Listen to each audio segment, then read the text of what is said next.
You wake up at 5:14 a.m. The alarm is set for 5:30. Your body already knows. You lie there for a moment. The ceiling is the same ceiling it's always been. A hairline crack near the light fixture that you've been meaning to fix for 3 years.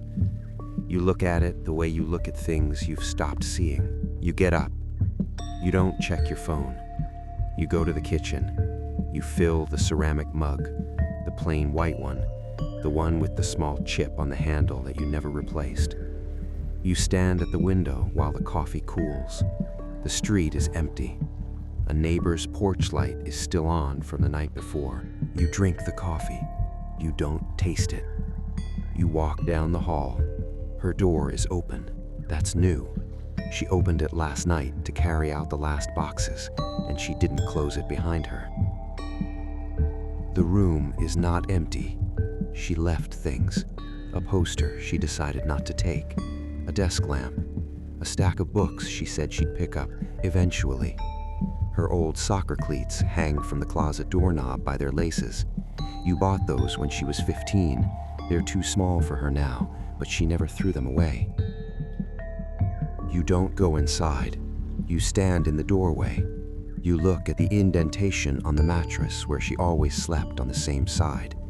You look at the strip of photos tucked into the mirror frame. Her and her friends at prom. Her and Claire at the beach. The one of the three of you at the Grand Canyon where everyone's squinting. You reach. It wasn't crooked.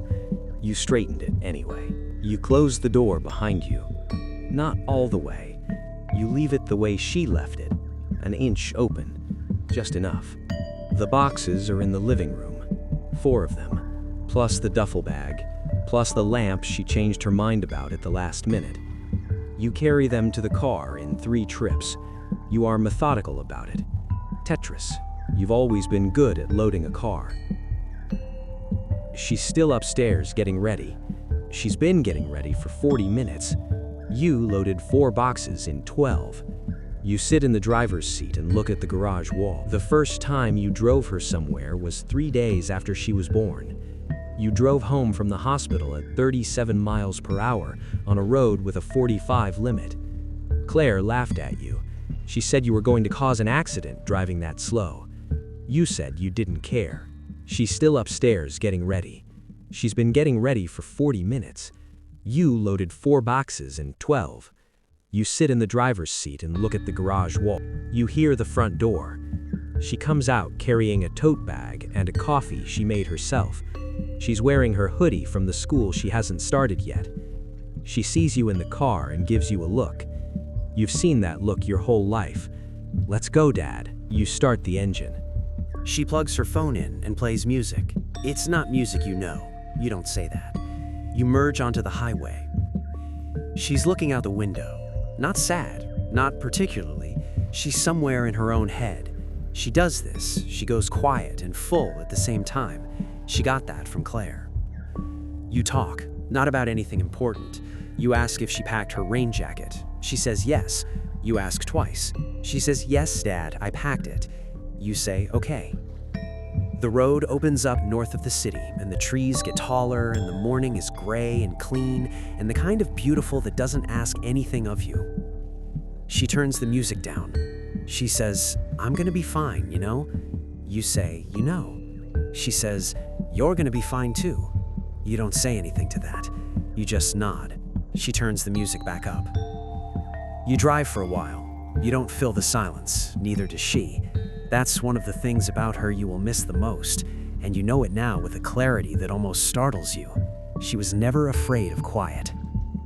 The campus is loud, that's the first thing. There are students everywhere, and parents everywhere, and carts and boxes, and people in college t-shirts waving you into parking spots. Someone asks for your student's name. Someone gives you a parking pass. There is a system. You are briefly grateful for the system. You carry the heavy boxes. She carries the lighter ones. You don't argue about this. You walk across a lawn that is aggressively green, and you find the building, and you find the elevator, and you find the room. The room is small, smaller than her room at home. There's a window that faces a brick wall, but if you lean slightly, you can see a slice of sky. You note this. You think she'll like that. She is someone who needs a slice of sky. Her roommate is already there, a girl from Georgia who seems warm and overwhelmed in equal measure. They introduce themselves. You introduce yourself. There is a moment where they both realize they're the same kind of anxious, and you watch something between them relax. You step back. You start unpacking a box without being asked. You assemble the shelving unit. You brought a screwdriver. She did not ask you to bring a screwdriver, but you brought one because you knew there would be a shelving unit, and you knew she would not have a screwdriver. And for a moment, you feel like the most useful you have been in months, maybe years. You tighten every screw twice. At some point, there is nothing left to unpack. The room looks like a room. It looks like where someone lives. Her books are on the shelf. Her photo of Claire is on the desk. You see her notice that you notice the photo of Claire. Neither of you says anything. She picks it up and moves it slightly closer to the window so it gets more light. You turn away and look out the sliver of sky. She says, "Do you want to get lunch?" You say yes. You walk to a place near campus with outdoor tables. The food is unremarkable.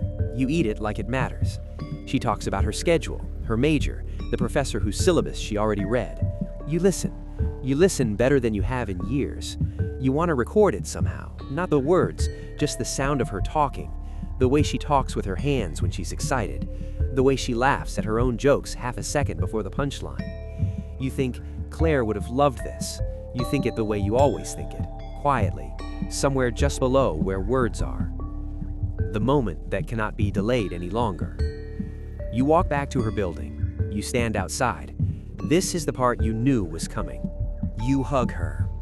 She hugs you back hard, the way she hugged you when she was small, with her whole body.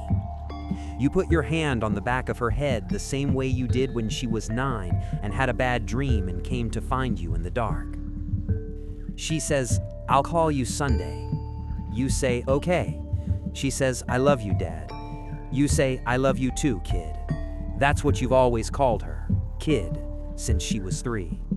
She turns. The door closes. It doesn't slam, it just closes, the way doors do, completely normally, as though nothing particular just happened. You stand there for a moment. There is no good reason to still be standing there. You stand there anyway. A group of students walks past you and parts around you like water around a stone. You watch the door, then you go.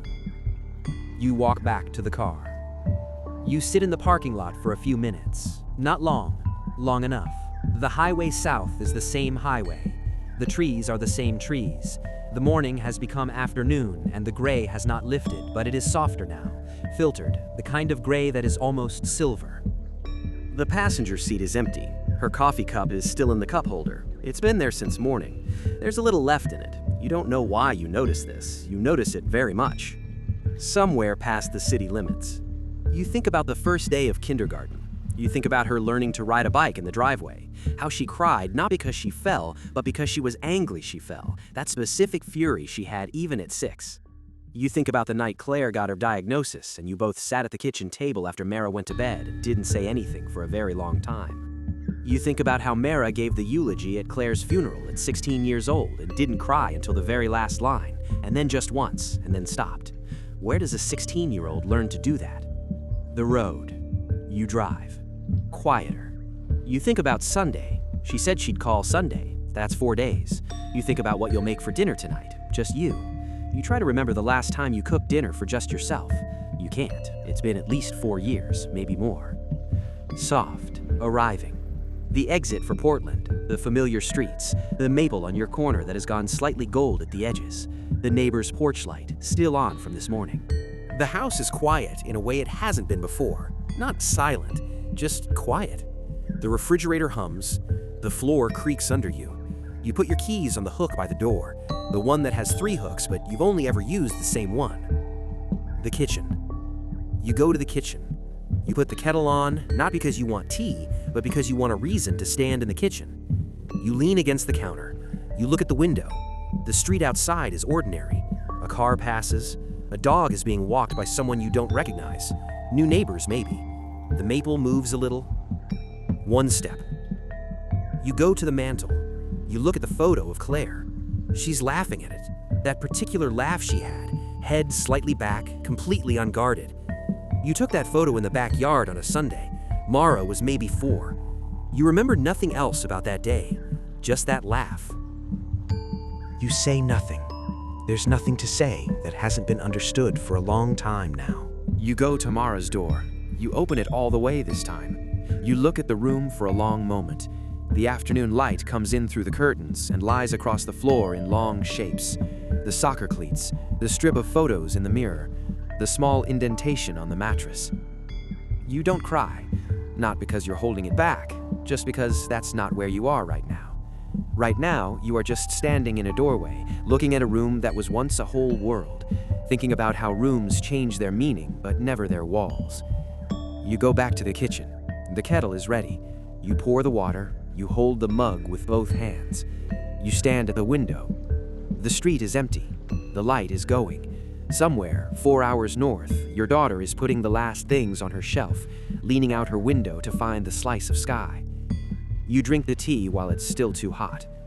That's all.